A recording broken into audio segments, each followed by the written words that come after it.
সূরা আত-তলাক আয়াত ১ ইয়া আইয়ুহান নাবিয়্যু ইযা তাল্লাকতুমুন নিসাআ ফাতাল্লিকুহুন্না লিইদ্দাতিহিন্না ওয়া আহসুল ইদ্দাতা ওয়াত্তাকুল্লাহা রাব্বাকুম লা তুখরিজুহুন্না মিন বুয়ুতিহিন্না ওয়া লা ইয়াখরুজনা ইল্লা আন ইয়াতিনা বিফাহিশাতিন মুবায়্যিনাতিন ওয়া তিলকা হুদুদুল্লাহি ওয়া মান ইয়াতাআদ্দা হুদুদাল্লাহি ফাকাদ যালামা নাফসাহু লা তাদরি লাআল্লাল্লাহা ইউহদিসু বা'দা যালিকা আমরা।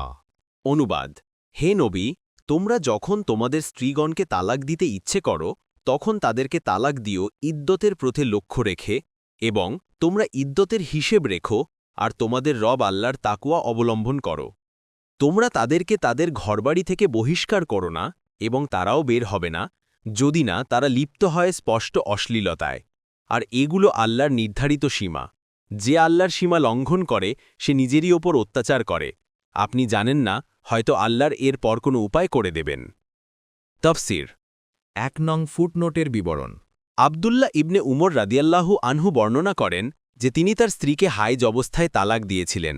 উমর রাদিয়াল্লাহু আনহু এ কথা রাসূলুল্লাহ সাল্লাল্লাহু আলাইহি ওয়াসাল্লামের গোচরীভূত করলে তিনি খুব নারাজ হয়ে বললেন, তার উচিত হায়েজ অবস্থায় তালাক প্রত্যাহার করে নেওয়া এবং স্ত্রীকে বিবাহে রেখে দেওয়া। তালাকটি রাজয়ী তালাক ছিল, যাতে প্রত্যাহারের সুযোগ থাকে। এই হায়েজ থেকে পবিত্র হওয়ার পর আবার যখন স্ত্রীর হায়েজ হবে এবং তা থেকে পবিত্র হবে, তখন যদি তালাক দিতেই চায় তবে সহবাসের পূর্বে পবিত্র অবস্থায় তালাক দিবে। এই ইদ্দতের প্রতি লক্ষ্য রেখে তালাক প্রদানের আদেশই আল্লাহ তাআলা আলোচ্য আয়াতে দিয়েছেন। ২ নং ফুটনোটের বিবরণ।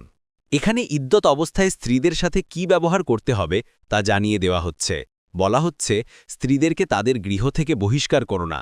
এখানে তাদের গৃহ বলে ইঙ্গিত করা হয়েছে যে পর্যন্ত তাদের বসবাসের হক পুরুষের দায়িত্বে থাকে সেই পর্যন্ত গৃহে তাদের অধিকার আছে। দেখুন ইবনে কাসির।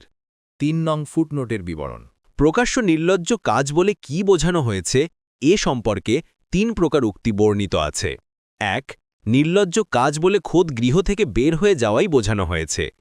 এমতাবস্থায় এটা দৃশ্যত ব্যতিক্রম, যার উদ্দেশ্য গৃহ থেকে বের হওয়ার অনুমতি দেওয়া নয়, বরং নিষেধাজ্ঞাকে আরও জোরদার করা। অর্থাৎ তালাকপ্রাপ্তা স্ত্রীরা তাদের স্বামীর গৃহ থেকে বের হবে না, কিন্তু যদি তারা অশ্লীলতায় মেতে ওঠে এবং বের হয়ে পড়ে তবে সে গুনাহগার হবে। সুতরাং এর অর্থ বের হওয়ার বৈধতা নয়, বরং আরও বেশি নিন্দা ও নিষিদ্ধতা প্রমাণ করা। ২. নির্লজ্জ কাজ বলে ব্যভিচার বোঝানো হয়েছে।